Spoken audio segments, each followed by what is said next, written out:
1997, it's DCI's 25th anniversary and Disney World's 25th anniversary. We're back in Orlando, so you know there's going to be all kind of pomp and pageantry surrounding these championships.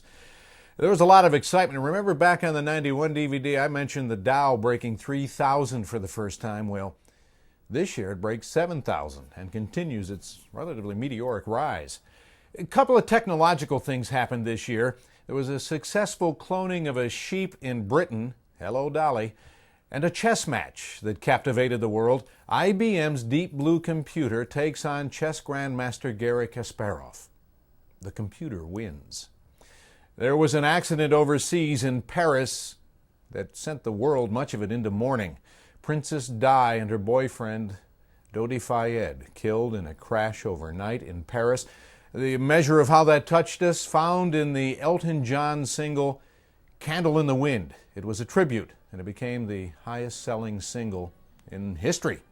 At the movie theater, Titanic became the highest-grossing film of all time, and on the football field, the Blue Devils used another movie theme to take yet another title, Sweetheart. Terrible Bogart impression. Well, thankfully, the Devils did it better. They did indeed. They took Casablanca, all the Turkish and Moroccan themes that you could think of that surround that beautiful story, and they expanded into a show.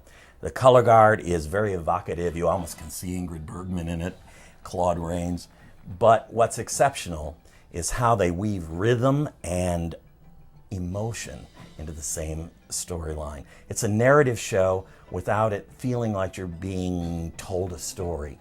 It's a great way of capturing emotion without necessarily lecturing the audience. So they take the darkness that they had had previously and add it to romance, and bang, you have got their 9th championship. But they were being pushed along the way during the season. Well, you got to admit that the Cadets of Bergen, their longtime rival, right up in there with a beautiful Philip Sparks show. And in fact, the weeks right before, they were tying each other every other night.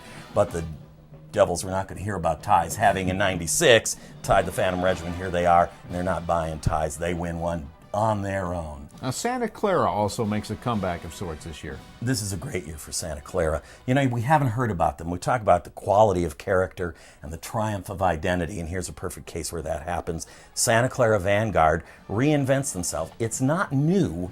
It's a complete change for them in the sense that they grab the best of what they did.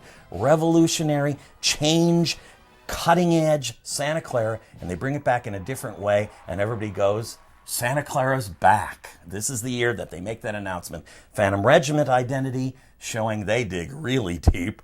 They not only do an all Wagner show, they do The Ring.